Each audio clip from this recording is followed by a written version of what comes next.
Assalamualaikum warahmatullahi wabarakatuh. Alhamdulillah, hari ini kita akan sambungkan pembelajaran kita kepada mata pelajaran Al-Quran Kefahaman.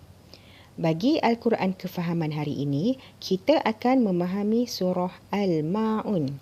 Sebelum kita memahami dengan lebih lanjut tentang surah Al-Ma'un, jom sama-sama kita membaca dahulu surah Al-Ma'un. A'udzu billahi minasy syaithanir rajim. Bismillahirrahmanirrahim. Ara'aital ladzi yukadzibu bid-din, fadzalikal ladzi yad'ul yatim wa la yahuddu 'ala ta'amil miskin, fawailul lil musallin alladzina hum an salatihim ساهون الذين هم يراءون ويمنعون الماعون صدق الله العظيم. Baiklah, sekarang kita akan memahami surah Al-Ma'un bagi mengetahui setiap makna bagi ayat-ayat surah Al-Ma'un. Ayat yang pertama, Ara'aital ladzi yukadzibu bid-din, bermaksud, tahukah kamu orang yang mendustakan agama? Ayat yang kedua, fadzalikal ladzi yad'ul yatim, bermaksud, itulah orang yang mengherdik anak yatim. Ayat yang ketiga, wala yahuddu ala ta'amil miskin, bermaksud dan tidak menganjurkan memberi makan kepada fakir miskin. Ayat yang keempat, fawailul lil musallin, yang bermaksud maka celakalah bagi orang-orang yang solat. Ayat yang kelima, allazina hum an salatihim sahun, yang bermaksud iaitu orang-orang yang lalai akan solatnya. Ayat yang keenam, allazina hum yuraun, yang bermaksud orang yang membuat riak. Riak ni maksudnya menunjuk-nunjuk kebaikannya. Maknanya dia niat dalam hati dia buat kebaikan hanyalah untuk tunjuk kepada orang ramai bahawa dia ni berbuat baik. Maksudnya dia tidak ikhlas bila berbuat kebaikan. Ayat yang ketujuh, wayamna'unal ma'un, yang bermaksud dan enggan dan tidak mahu menolong dengan barang yang berguna.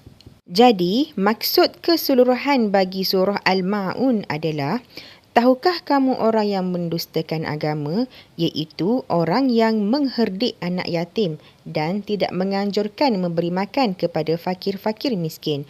Maka celakalah bagi orang-orang yang solat, iaitu orang-orang yang lalai dari solatnya, orang yang berbuat riak dan orang yang tidak menolong dengan barang yang berguna. Tema surah Al-Ma'un. Tema surah Al-Ma'un adalah memberi pertolongan. Maksudnya di sini adalah memberi pertolongan kepada fakir-fakir miskin, anak-anak yatim serta orang-orang yang memerlukan.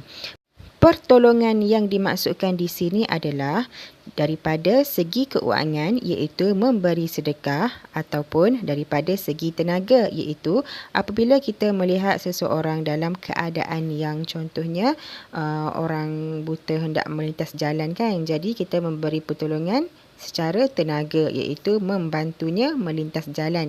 Ataupun kalau kita tengok orang-orang tua sedang mengangkat barang yang berat, kita bolehlah menolong mereka dengan mengangkat barang tersebut.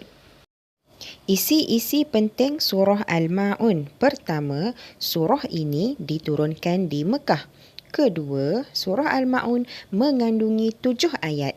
Ketiga, surah Al-Ma'un dinamakan surah Al-Ma'un iaitu pertolongan kerana pada akhir surah Allah telah menjanjikan seburuk-buruk balasan kepada orang yang tidak memberi pertolongan kepada orang yang berhak menerimanya.